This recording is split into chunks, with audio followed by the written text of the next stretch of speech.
தந்தை மகன் தூய ஆவியாரின் பெயராலே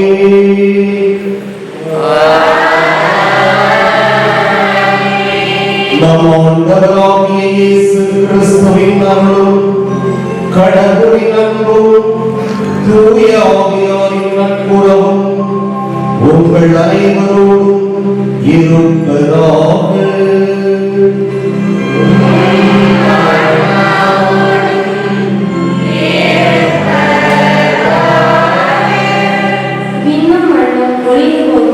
வார்த்தைகள் ஒளியவே மாட்டா என்ற நிலை இயேசுவின் வார்த்தைகளை கேட்க அழைக்கப்பட்டிருக்கும் அன்பு இறைமக்களே, இன்று நாம் வாழும் வாழ்க்கை என்பது ஒரு பயணம்தான்.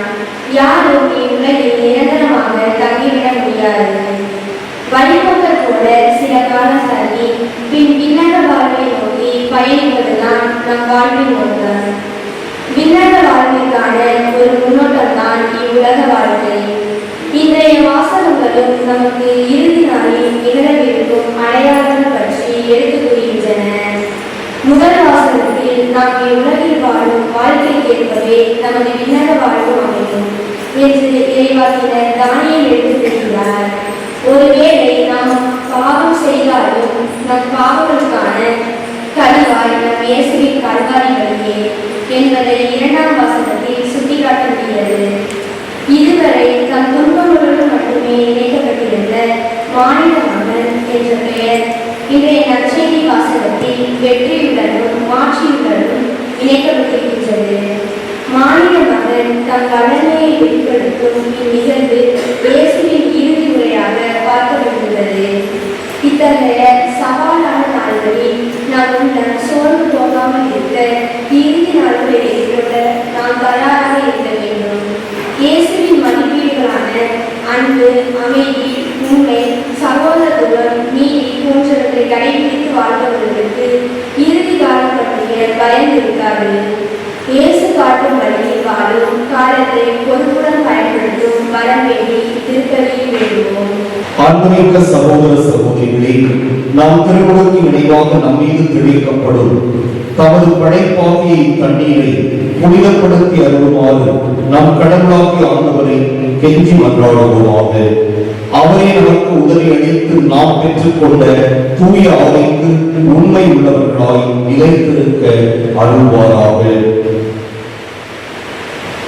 ஏனென்றும் எல்லாம் உள்ள இறைவா, வாழ்வின் ஊற்றும் தூய்மையின் தொடக்கமுமான தண்ணீரின் வழியாக மக்கள் புனிதம் அடைந்து நிலைவாழ்வின் கொடையை பெற வேண்டும் என்று திருவுளமாடி இத்தண்ணீரை புனிதப்படுத்தியவுடன் உம்மை வேண்டுகிறோம். ஆண்டவரே, உமது நாளாகிய இன்று உமது அருட்காவலை பெற விரும்புகிறோம். வாழ்வழிக்கும் உமது அருளின் ஊற்றினை எம்மில் புதுப்பித்தருள். இத்தண்ணீரினால் எங்கள் உள்ளத்தையும் உடலையும் தீமை அனைத்திலிருந்தும் காத்தருள்வீராக. இவ்வாறு நாங்கள் தூய இதயத்துடன் உம்மை அடங்கி வரவும் உமது மீட்பை பெற்றுக் கொள்ளவும் தகுதி பெறுவோமாக. எங்கள் ஆண்டவராகிய கிறிஸ்து வழியாக உம்மை மன்றாடுகின்றோம். எல்லாம் வல்ல இறைவா, தண்ணீர் வளம் பெற அதை ஒப்பிட வேண்டும் என்று இறைவாக்கினர் எலிசா வழியாக கற்பித்தீர். உமது படைப்பு பொருளாகிய இந்த உப்பை பரிவர்த்தத்துடன் புனிதப்படுத்தியருட உம்மை தாழ்மையுடன் வேண்டுகிறோம். ஆண்டவரே, உப்பு கலந்த தண்ணீர் தெளிக்கப்படும் இடமெல்லாம் தீயோரை தாக்குதல் அனைத்தும் தோல்வியுடன் செய்வீராக. உம் தூய ஆவியார் உடனிருந்து எங்களை இடையிலாக காத்தருள்வாராக. எங்கள் ஆண்டவராகிய கிறிஸ்து வழியாக மன்றாடுகின்றோம்.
எல்லாம் வல்ல இறைவன் நம் பாவங்களிலிருந்து நம்மை தூய்மைப்படுத்துவாராக.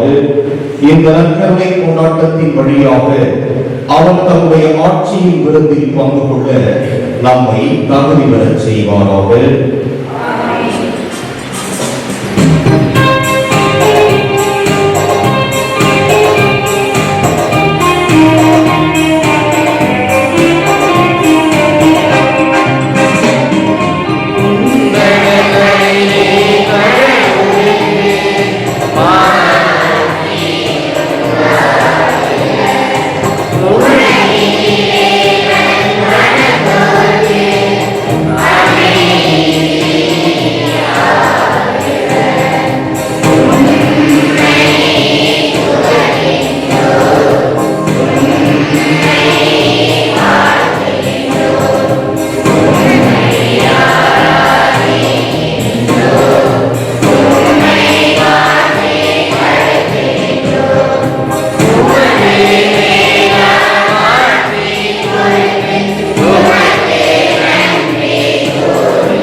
அனைத்து நன்மைகளுக்கும்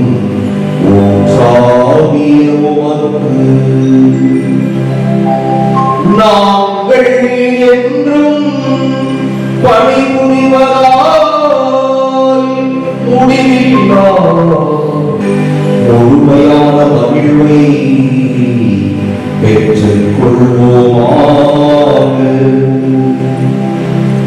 உம்மோடு தூய ஆவியாரின் ஒன்றிப்பில்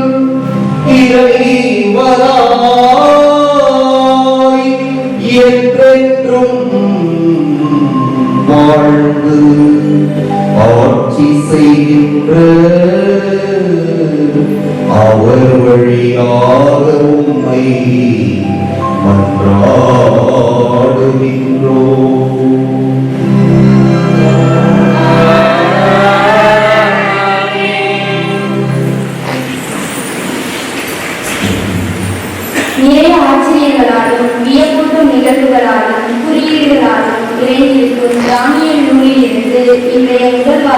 எழுதப்பட்டிருக்கிறது. நாம் வாழும் காலமே நம் இறுதி நாளை தீர்மானிக்கும் என்ற தானியேலின் இறைவார்த்தைகளுக்கு செவிமடுப்போம். உன் இனத்தால் மீட்கப்படுவர். முதல் வாசகம் இறைவாக்கினர் தானியேல் உயர்ந்த வாசகம். அதிகாரம் 12. இறைவார்த்தைகள் 1-3. அக்காலத்தில் உன் இனத்தாருக்கு தலைமை காவலரான மிக்கேல் எழும்புவார். மக்களிடம் தோன்றியது முதல் அக்காலம் வரை இணைந்திராத துன்ப காலம் வரும். அக்காலத்தில் உன் இனத்தார் விடுவிக்கப்படுவர். நூலில் யார் யார் பெயரில் எழுதப்பட்டுள்ளதோ அவர்கள் அனைவரும் மீட்கப்படுவார்கள். இறந்து போய் மண்புலத்தில் உறங்கிய அனைவருள் பலர் விழுந்தெழுவர். அவர்கள் சிலர் முடிவில்லா வாழ்வு பெறுவர். வேறு சிலரோ வெட்கத்திற்கும் முடிவில்லா இருக்கும் உள்ளாவர். ஞானிகள் வானத்தின் பேரொழியைப் போலவும் பலரை நல்வழிக்கு கொணர்ந்தவர் விண்மீன்களைப் போலவும் என்றென்றும் முடிவில்லா காலத்திற்கும் ஒளி வீசி திகழ்வர். இது ஆண்டவர் வழங்கும் அருள்வாக்கு. இறைவா உமக்கு நன்றி.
வலப்பக்கம் அமர்ந்துள்ள இயேசுவின் மாட்சி குறித்தும் அவரே நம் பாவங்களை போக்கும் வழி என்பதையும் எடுத்து கூறுகிறது.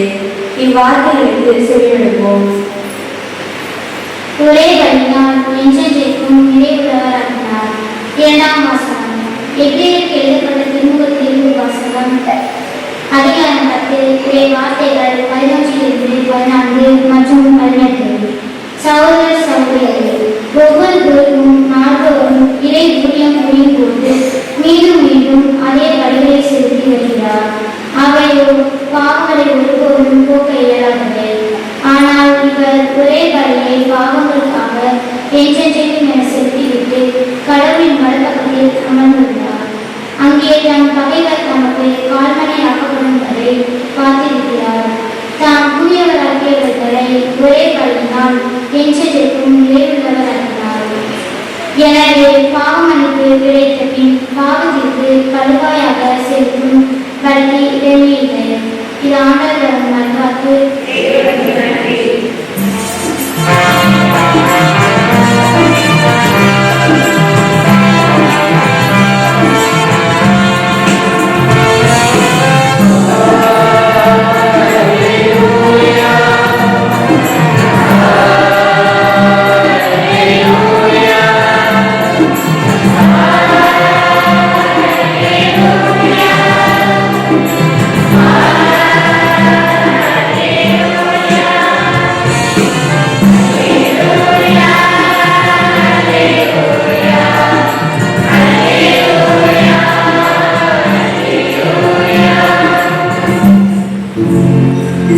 மாறினவன் முன்னிலையில் நிற்க வல்லவராவதற்கு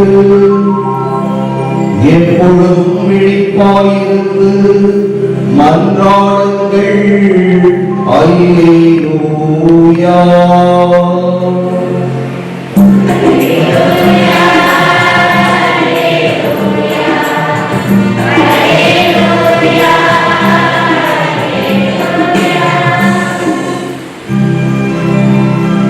ஆண்டவர் உங்களோடு இருப்பாராக.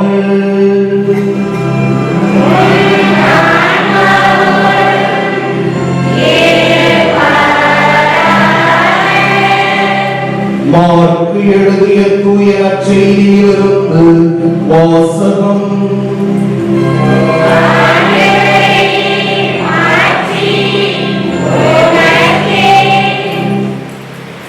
அதிகாரம் 13 இறைவாக்குகள் 24 தொடக்கம் 32 இறுதியாக. அக்காலத்தில் இயேசு தம் சீடர்களுக்கு கூறியது, அந்நாட்களில் வேதனைகளுக்கு பிறகு கதிரவன் இருண்டு விடும், நிலா ஒளி கொடாது, விண்மீன்கள் வானத்திலிருந்து விழுந்த வண்ணம் இருக்கும், வான்வெளி கோள்கள் அதிரும். அப்போது மிகுந்த வல்லமையோடும் மாட்சியோடும் மானிட மகன் மேகங்கள் மீது வருவதை காண்பார்கள்.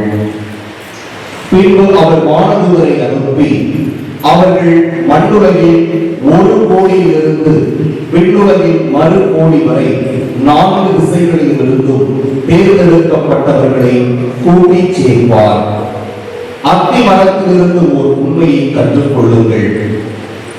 அதன் கிளைகள் தழைத்து இலைகள் தோன்றும் போது கோடைக்காலம் நெருங்கி வந்துவிட்டது என நீங்கள் அறிந்து கொள்கிறீர்கள். அவ்வாறே இவை நிகழ்வதை காணும் போது மானிட மகன் கதவை நெருங்கி வந்துவிட்டார் என்பதை நீங்கள் அறிந்து கொள்ளுங்கள். இவை அனைத்தும் நிகழும் வரை இத்தலைமுறை ஒழிந்து போவாது என உறுதியாக உங்களுக்கு சொல்கிறேன். விண்ணும் மண்ணும் ஒழிந்து போகும், ஆனால் என் வார்த்தைகள் ஒழியவே மாட்டார். ஆனால் அந்த நாளையும் வேளையையும் பற்றி தந்தைக்கு தவிர வேறு எவருக்கும் தெரியாது. விண்ணகத்தில் உள்ள தூதருக்கோ மகனுக்கோ கூட தெரியாது.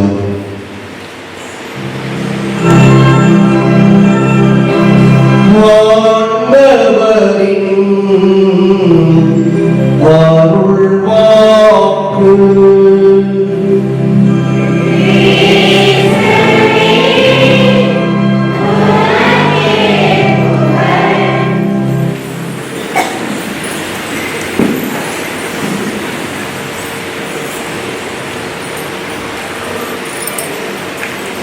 இந்த நவம்பர் மாதம் முழுவதும் நாம் எதை பற்றி அதிகமாக திருப்பலியை சிந்திக்கிறோம்? எதை பற்றி? பிரசங்கம் வேஸ்டா போகுது. இயேசுவினா பொதுவாக இந்த நவம்பர் மாதம் 2ஆம் தேதி 1ஆம் தேதியிலே நாம் எதை பற்றி பேசிக் கொண்டிருக்கிறோம்? இறந்தவர்களை பற்றி. நம்ம வாழ்க்கையில நாம் இதை பற்றி யோசிக்கிறோம். பொதுவாக இதை பற்றி யோசிக்கின்ற பொழுது, இறந்தவர்களை பற்றி யோசிக்கின்ற பொழுது நாம் என்ன கருத்தை நம்முடைய மனதிலே சிந்தித்துக் கொண்டிருப்போம்? முதலாவதாக இறப்பு, அப்படிதானே? முதலாவதாக இறப்பு, இரண்டாவதாக தீர்ப்பு. இறந்த பிறகு நமக்கு என்ன இருக்குது? எனக்கு தீர்ப்பு. மூன்றாவதாக ஒன்று மோட்சம் அல்லது நரகம், விண்ணகம் அல்லது மண்டலமா, நரகம். ஆமா, ரைனிங் சொல்லிட்டாங்க. ஆமா, விண்ணகம் அல்லது நரகம். ஆக முதல்ல என்னது? முதல்ல என்ன சொன்னேன்?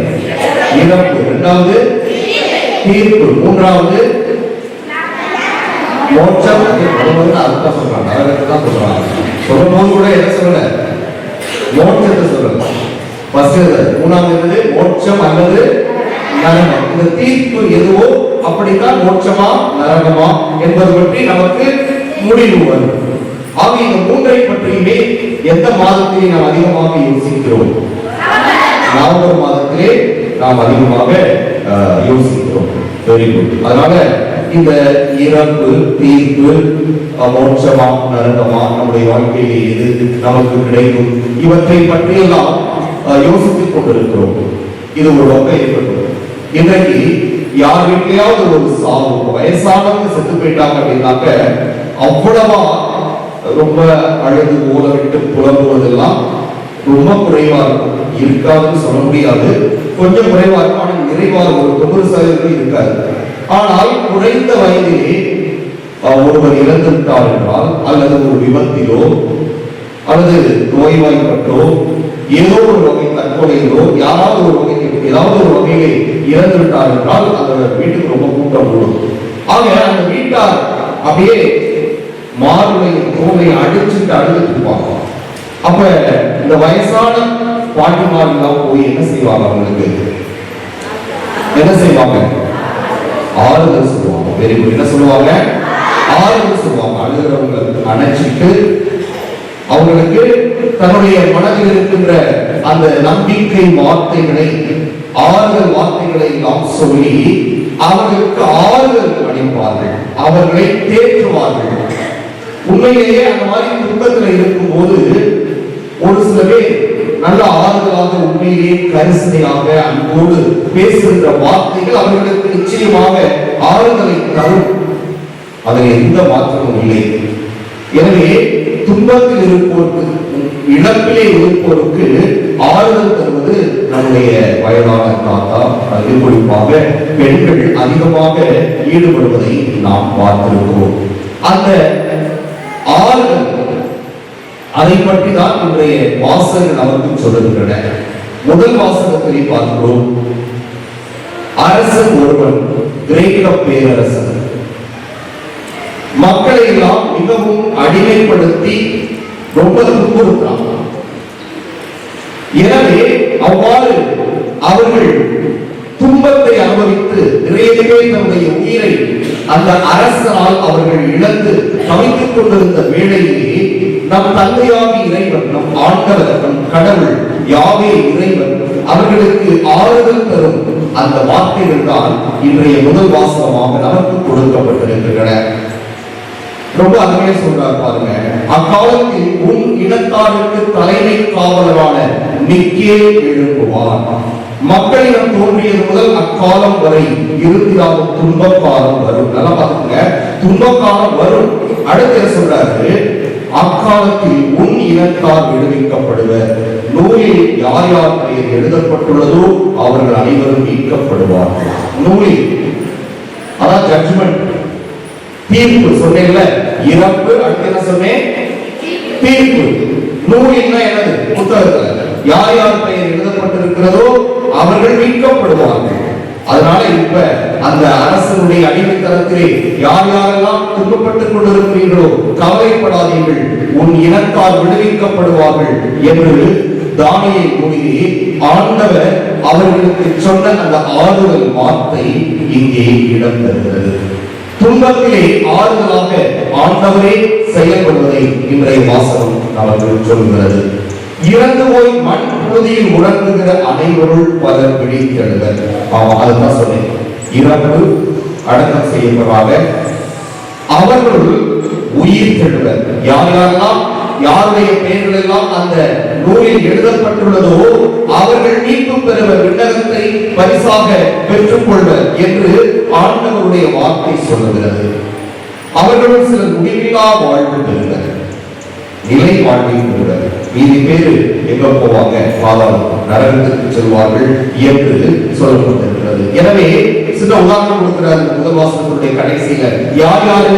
ஞானிகள் வானத்தின் பேரொளியை போலவும். யார் யாரெல்லாம் ஞானம் படைத்தவர்களாக, அதுக்காக யூனிவர்சிட்டியில போய் டாக்டரேட் வாங்கிக்கிறோம் அவர் சொல்லல. ஞானம் அறிவு என்பது படிக்காலும் வரும், படிக்காதவர்களுக்கு அது இருக்கும், படிக்காதவர்களுக்கு அனுபவத்தினால் இருக்கும், ஆண்டவருடைய ஆற்றலினால் கிடைத்திருக்கும். எனவே ஞானம் என்பது எது நல்லதோ அதை சொல்லும். எனவே கிரிமினலா யோசிக்கிறது, கிரிமினலா செய்வதெல்லாம் ஞானமா என்றால் இல்லை. ஞானம் என்பது நம்மை ஆண்டவருடைய பாதையிலே வழி நடத்தும், அதுதான் ஞானம். எனவே அவ்வாறு நல்ல அறிவோடு நல்ல எண்ணத்திலே வாழ்கின்ற பொழுது அவர்கள் வானத்தின் பேரொளியை போலவும் பலரை நல்வழிக்கு உணர்ந்தவர் விண்மீன்களைப் போலவும் ஒளிவர். ஆக மற்றவர்களை யார் யாரெல்லாம் நல்வழிக்கு கொண்டு வருகிறார்கள் அவர்கள் வெளிவர், விண்மீன்களைப் போல் ஒளி தருவர், என்றென்றும் ஒளிவில்லா காலத்திற்கு ஒளி வீசி திகழ்வர் என்று சொல்கிறார். ஆக நாம் என்ன செய்யணும்? மற்றவர்களுடைய உயர்வுக்கும் வாழ்வுக்கும் நாம் உறுதுணையாக இருக்க வேண்டும், பலரை நல்வழிக்கு கொணர வேண்டும். ஒரு சில பேர் இருக்காங்க, அவமானப்படுத்திட்டு நீ நல்லா இருக்கணும் தான் நான் சொல்றேன் அப்படிம்பாங்க. இது நடிப்பு. உண்மையிலேயே நன்றாக இருக்க வேண்டும் என்பவர்கள் எந்த முறையில் கண்டித்து திருத்த வேண்டுமோ, எந்த முறையில் அவர்களை நல்வழிப்படுத்த வேண்டுமோ அதை செய்வார்கள். எனவே அவ்வாறு நல்லெண்ணத்தோடு செயல்படுகின்றவர்கள் ஒளி வீசி திகழ்வர் என்று சொல்கிறார். எனவே இப்படிப்பட்டவர்கள் தான், இது ஒரு உதாரணம் தான், இன்னும் எத்தனையோ நல்வாழ்வுக்கான வழிமுறைகள் இருக்கின்றன. இது ஒரு உதாரணமாக நமக்கு தருவார். இப்படி வாழ்ந்தவர்கள் ஒளி வீசி திகழ்வர், அங்கே ஆண்டவருக்கு அருகிலே அமர்ந்திருப்பர் என்று முதல் வாசகம் சொல்லுவதை நாம் பார்க்கிறோம். இதேதான் நற்செய்தியில நமக்கு சொல்லுகிறார். வேதனைக்கு பிறகு கதிரவன் இருண்டவிடும், நிலா ஒளிக்கூடாது, விண்மீன்கள் வானத்திலிருந்து விழுந்த வண்ணம் இருக்கும், வான்வழி கோள்கள் அதிலும் என்று சொல்லுகிறார். மானிட மகன் ஆட்சியோடு வருகிறார். 3 விதமான இயேசுடைய வருகை இருக்கிறது. நல்லா கவனிங்க, 3 விதமான இயேசுடைய வருகை இருக்கிறது. முதலாவது வருகை எப்ப வந்துச்சு சொல்லுவாங்க? முதல் வருகை எப்ப வந்துச்சு? இயேசு மானிட உடல் எடுத்து, நம்மள மாதிரி ஒரு மானிட உடல் எடுத்து இந்த உலகில் பிறந்தது முதல் வருகை. இரண்டாவது வருகை எது?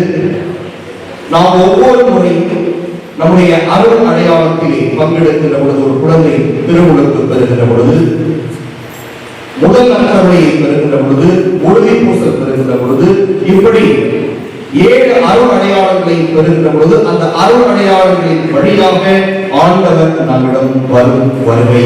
இது இரண்டாவது.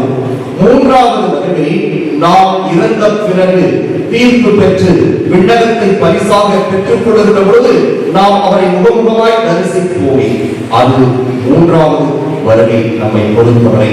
எனவே இந்த 3 வருகையையும் நாம் நம்முடைய வாழ்விலே சந்திக்க தயாராக இருக்க வேண்டும். ஏதோ இயேசுடைய பிறப்பு பெருவிழாவை கொண்டாடுகிறோம், அடுத்து நாம் அருளுடையாளர்களை பெறுகிறோம், எல்லாரையும் கடமைக்காக செய்வோம் என்றால் அங்கு மூன்றாவது இயேசுடைய வருகையை, அவருடைய உடலிருப்பை நாம் பார்க்க முடியாது, நாம் உணர முடியாது. எனவேதான் அதற்கு ஏற்ற வகையிலே நம்மை நாம் தயார்படுத்த வேண்டும். முதல் வாசகத்திலே இதைத்தான் அவர்கள் குறிப்பிட்டிருந்தார்கள். இருப்பினும் நாம் மனிதர்கள் என்கிற முறையிலே பாவம் செய்கிறோம். எனவே இந்த பாவங்களை போக்குவதற்கு என்ன செய்யப்பட்டிருக்கிறது என்று சிந்திக்கின்ற பொழுது இரண்டாவது வாசகத்திற்கு வரும். இந்த 2வது வாசகத்துக்கு முதல்ல இருக்கிற 2 சென்டென்ஸ் மட்டும் வாசிச்சோம் அப்படின்னா நமக்கு ஒண்ணுமே புரியாது. ஆக திருப்பலிக்கு வர்றது வேஸ்டோ, பூசைக்கு வர்றது வேஸ்ட் போல இருக்கு, அப்புறம் எதுக்கு நம்ம பூசைக்கு வந்துட்டு இருக்கோம் அப்படின்னு யோசிக்க தோணும். போன வாரம் சொன்னேன், நிறைய பேர் ரொம்ப காலியாக கூட்டமே இல்லைன்னு சொல்லிட்டு, ஆனா நீங்க கொஞ்சம் கூடி சந்தோஷமா இருக்கு. ரொம்ப நன்றி. ரொம்ப நாள் பூசைக்கு வராம வந்திருக்கவங்களுக்கெல்லாம் ரொம்ப நன்றி. தொடர்ந்து இன்னும் யாரெல்லாம் வராம இருக்கீங்களோ வாங்க. அது ஆண்டவர் என்ன சொல்கிறார் என்றால், இங்கே 2வது வசனத்திலே ஒவ்வொரு குருவும் நாள்தோறும் இறை ஊழியம் புரியும் போது மீண்டும் மீண்டும் அதே பலிகளை செலுத்தி வருகிறார், அவையோ பாவங்களை ஒருபோதும் போக்குகிறார் அப்படின்னு வாசோடன் நமக்கு தோணும். அப்புறம் எதுக்கு பூசை வரும்? ஆண்டவரே சொல்லிட்டாங்க இதெல்லாம் வேஸ்ட் அப்படின்னு நமக்கு நினைக்க தோணும். ஆனா அதுக்கடுத்து படிங்க, ஆனால் இவர் ஒரே பலியை பாவங்களுக்காக என்றைக்கும் செலுத்தினார்கள்.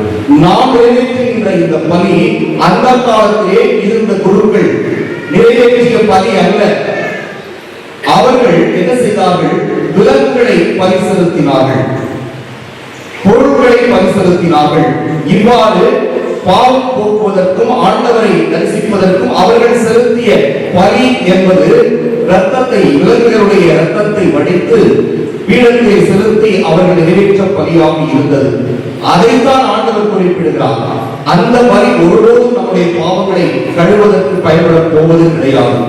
ஆனால் இயேசு கிறிஸ்து தன்னையே நமக்கு பலியாக கொடுத்தாரே, அந்த பலி நம்முடைய பாவங்களை போக்க வல்லது. அந்த பலியை தான் இந்த திருப்பீடத்திலே நாம் கொண்டாடி கொண்டிருக்கிறோம். எனவேதான் இந்த பலி உயர்ந்தது.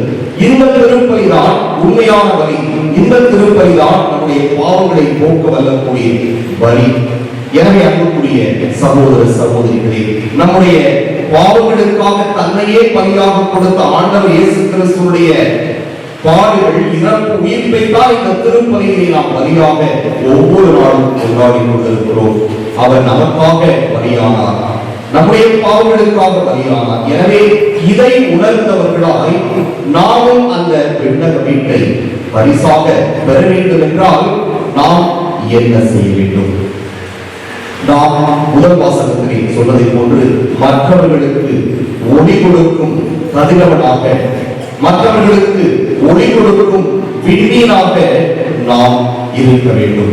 எனவே நம்முடைய இறப்பு என்பது நம்மை நரகத்திற்கு இட்டுச் செல்லும் ஒன்றாக அமைந்துவிடக் கூடாது.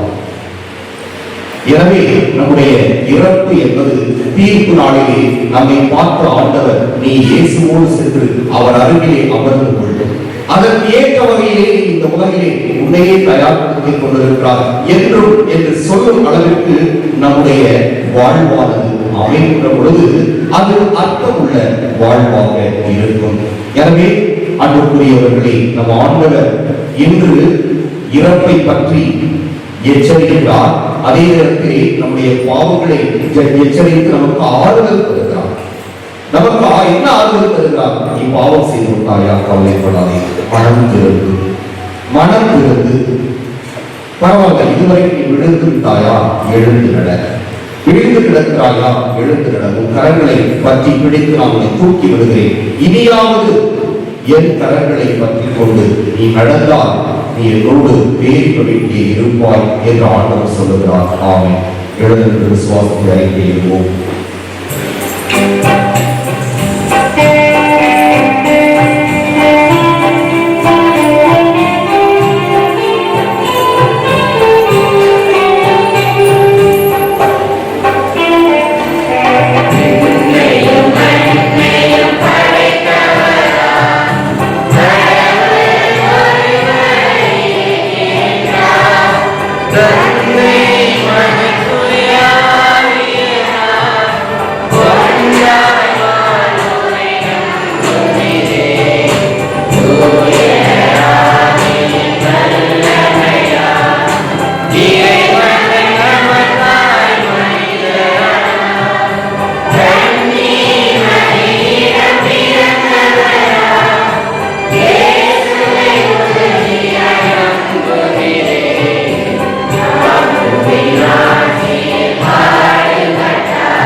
அன்புக்குரியவர்களே, நம்முடைய மன்றாட்டுகளை ஆண்டவரிடம் எடுத்துரைப்போம். அனைத்தையும் படைத்தாரின் இறைவா, என் திறவைக்காக நீ தந்த எங்கள் திருத்தந்தை, ஆயர்கள், அருட்பணியாளர்கள், துறவிகள், பொதுநிலையினர் அனைவரும் நீர் விரும்புவதை நிறைவேற்றுவதே தங்கள் பணியங்களை உணர்ந்து எவ்வித சூழ்நிலையிலும் மனஉறுதியோடு பணியாற்ற அவர்களுக்கு தேவையான ஞானத்தை அளித்து காத்திட வேண்டும் என்று விரிவாக மன்றாடுகிறோம். அன்பு தந்தையே இறைவா, ஒரே திருமொழியினால் உமக்கு சொந்தமான நாங்கள் முழுமையான நம்பிக்கையால் இணைக்க பெற்று ஒரே குடும்பமாக உமது அழைப்பிற்கேற்ப வாழவும் உண்மைக்கு சான்று பகிர்ந்து வாழவும் உமது ஆவியின் அருளை பொழிய வேண்டும் என்று மன்றாடுகிறோம். எங்களை காத்து பராமரித்து வரும் அன்பு தேவனே இறைவா, இன்றைய சூழலில் மதவாத அரசியல் மனிது மனிதனையும் உமது விழுமிகளாகிய அன்பு, உண்மை, சமத்துவம், சகோதரத்துவம், நீதி, நேர்மையான உழைப்பு ஆகியவற்றிற்கு ஆட்சியாளர்களும் மக்களும் உணர்ந்து வாழவும் நிலையான அடைய தேவையான அருளை பொழிய வேண்டும் என்று மன்றாடுகிறோம். இன்னும் மண்ணும் ஒழிந்து போகும், என் வார்த்தைகளும் ஒருபோதும் ஒழியாது என்று மொழிந்து உயரும் இறைவா, உன் வார்த்தைதான் எங்கள் வாழ்விற்கு விளக்கென்பதை உணர்ந்தவர்களாய் இயேசுவின் மதிப்பீடுகளை பின்பற்றி விண்ணுலக வாழ்விற்கு எங்களை தயார்படுத்த உன் அருளை பொழிய வேண்டும் என்று மன்றாடுகிறோம். நம்முடைய தனிப்பட்ட தேவைகளை அவையில்லாத ஆண்டவரிடம் எடுத்துரைப்போம்.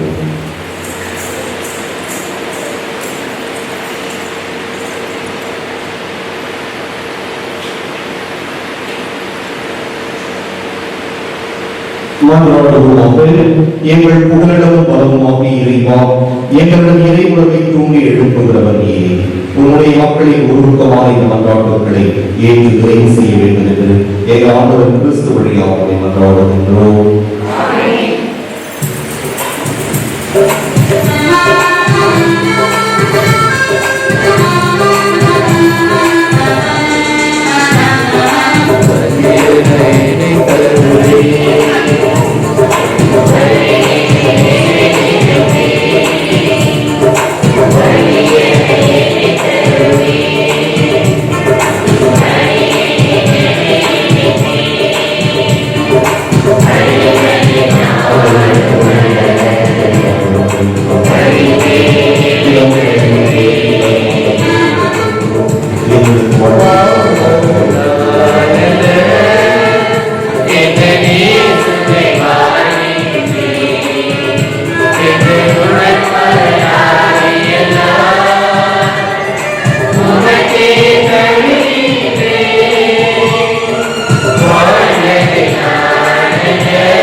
சகோதர சகோதரிகளே, என்னுடையதும் உங்களுடையதுமான பலி எல்லாம் வல்ல தந்தையாகிய இறைவனுக்கு ஏற்றதாகும்படி மன்றாடுங்கள்.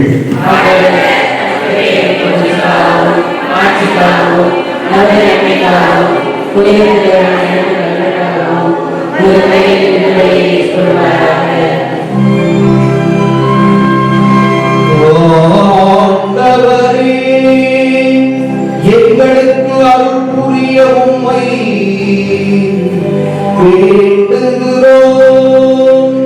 அதனால் மாண்புக்கு உரிய உமது திருமுன் நாங்கள் ஒப்புக் கொடுக்கும் காணிக்கை இறைவற்றின் அருளையும் நிலையான பேரின்பத்தையும் எங்களுக்கு பெற்றுத் தருவதாக எங்கள் ஆண்டவராகிய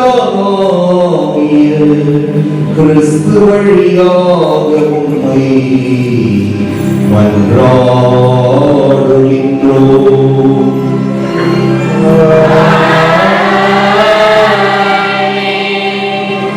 ஆண்டவர் உங்களோடு இருப்பாராக.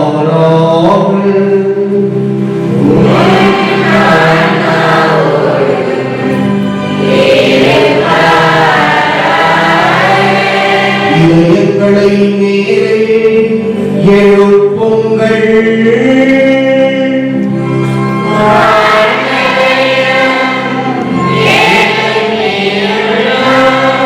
நம் இறைவனாகிய ஆண்டவருக்கு நன்றி கூறுவோம்.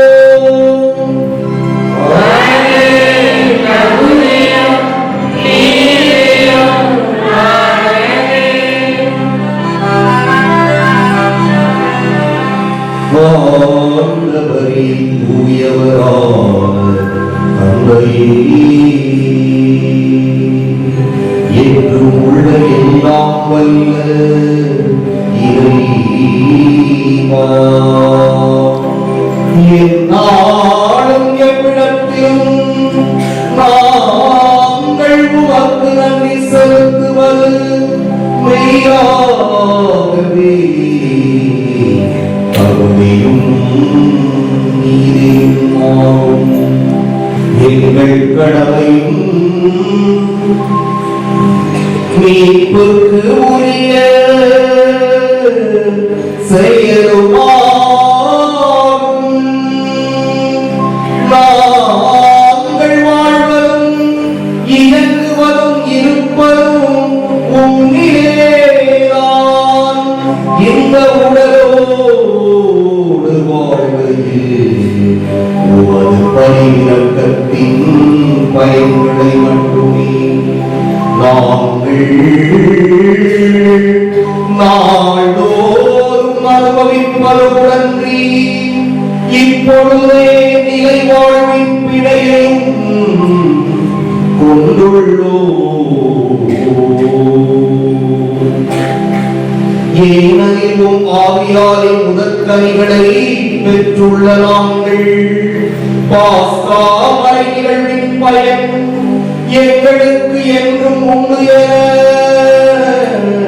நம்புகிறோம். அந்த ஆவியார் வழியாகவே நீ இயேசுவை சாவினின்று உயிர்த்தெழச் செய்தீர். ஆகவே நாங்கள் வானதூதர் அனைவரோடும் சேர்ந்து உம்மை புகழ்ந்தேத்தி அக்களித்து கொண்டாடி காப்பரித்து ஆடுவதாவது.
இவை மாறுவனவாக.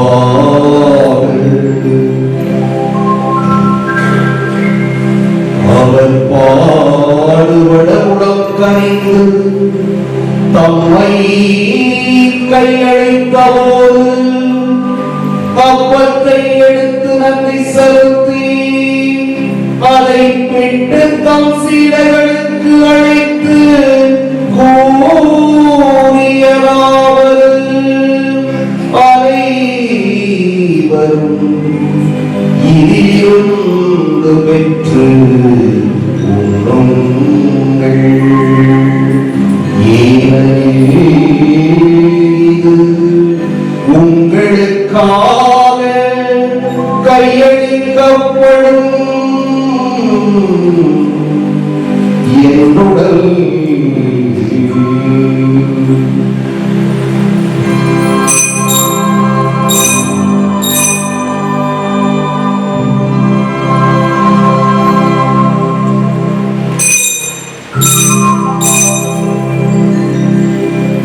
அவ்வண்ணமே இரவு விருந்தை அருந்தியபின் கிண்ணத்தையும் எடுத்து மீண்டும் உமக்கு நன்றி கூறி தம் சீடர்களுக்கு அளித்து அவர் கூறியதாவது, அனைவரும் இதிலிருந்து பெற்றுப் பருகுங்கள். இது புதிய நிலையான உடன்படிக்கைக்கு உரிய இரத்தத்தின் கிண்ணம்.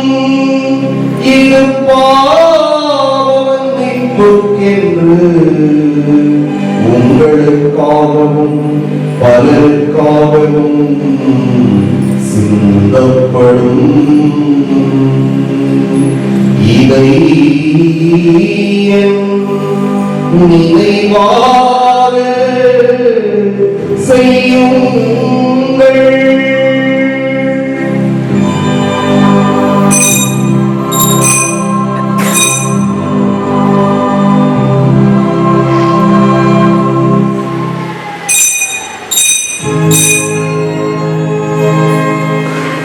நம்பிக்கையும் மறைபொருள்.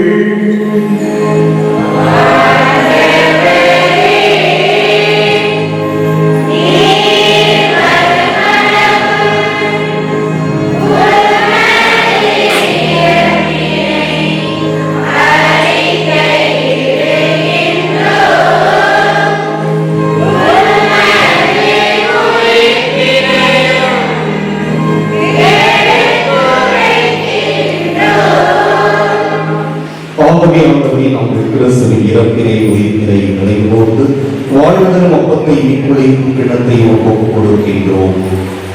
உம் திருமணம் என்று உமக்கு ஊழியம் புரிய தகுந்தவர்கள் எங்களை ஏற்றுக்கொண்டு எனவே உமக்கு நன்றி செலுத்துகிறோம். மேலும் கிறிஸ்துவின் உடலில் இரத்தத்தில் பங்கு கொள்ளும் எங்களை தூய ஆவியால் ஒன்று சேர்க்க வேண்டும் என உம்மை தாழ்மையுடன் மன்றாடுகின்றோம்.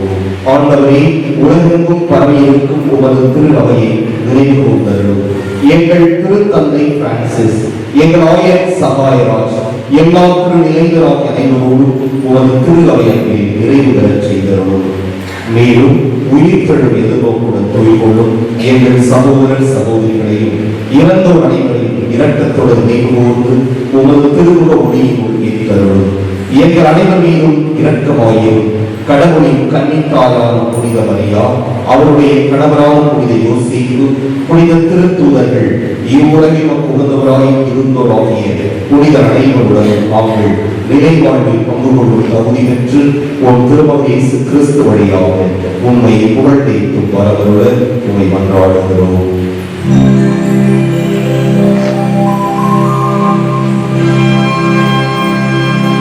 இவர் வழியாக இவரோடு இவரில் எல்லாம் வல்ல இறைவனாகிய தந்தையே, தூய ஒன்றிப்பில் எல்லா புகழும் ஆட்சியும் என்றென்றும் உமக்கு உரியதே.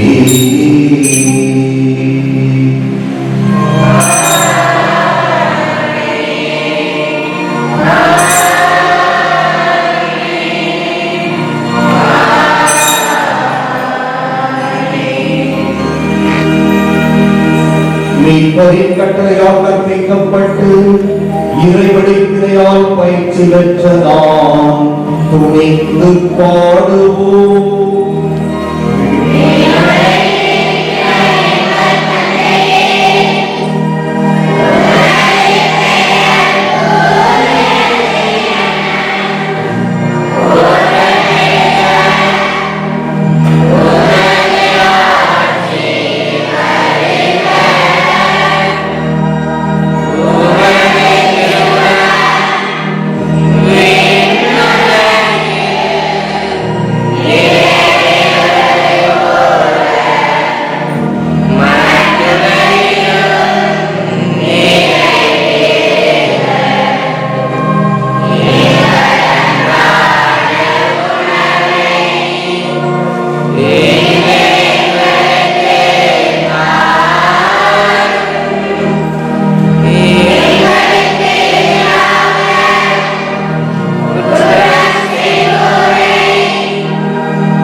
எங்களை விடுவித்து எங்கள் வாழ்நாளில் அமைதியை கனிவுடன் நல்ல உம்மை மன்றாடுகிறோம்.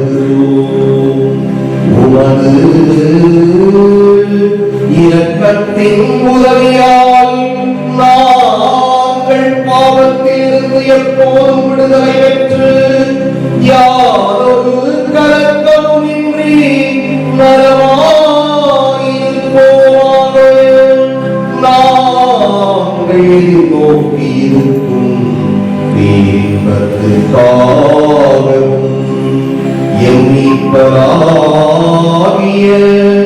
இயேசு கிறிஸ்துவின் வருகைக்காகவும் காத்திருக்கின்றோம்.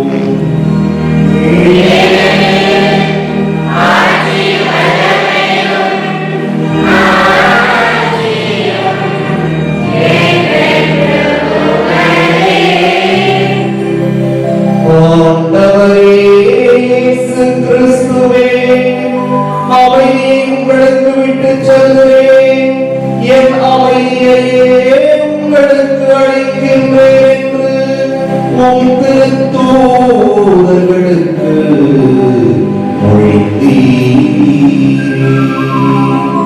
எங்கள் பாவங்களை பாராமல் உமது திருவையின் நம்பிக்கையை கண்ணோக்கி உம் திருவுளத்துக்கு ஏற்ப அதற்கு அமைதியையும் ஒற்றுமையையும் அளித்தருளீராக. என்றென்றும் வாழ்ந்து ஆட்சி செய்கின்றவர் நீரே.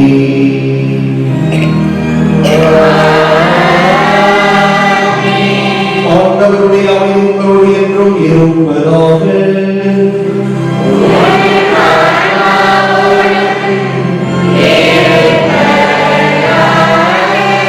ஒருவருக்கொருவர் அமைதியை பகிர்ந்து கொள்வோம்.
இதோ இறைவனின் செம்மறி, இதோ உலகின் பாவங்களை போக்குபவர். செம்மறி விருந்துக்கு அழைப்பு பெற்றோர் பேறு பெற்றோர்.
உறுதியாக உங்களுக்கு சொல்கிறேன், நீங்கள் எவற்றையெல்லாம் கேட்பீர்களோ அவற்றை பெற்றுவிட்டீர்கள் என நம்புங்கள்.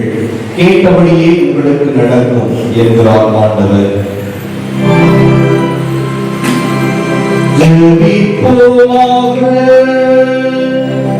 ஆண்டவரே, உம் தூய மறை நிகழ்வுகளின் குடைகளை பெற்றுக் கொண்ட நாங்கள் உம்மை பணிவுடன்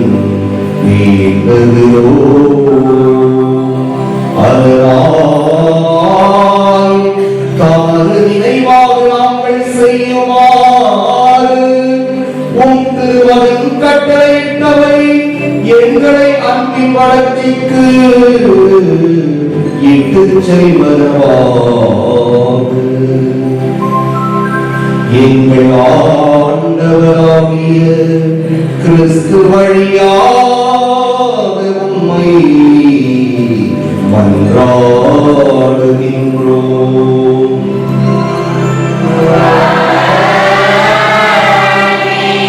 ஆண்டவர் உங்களோடு இருப்பாராக.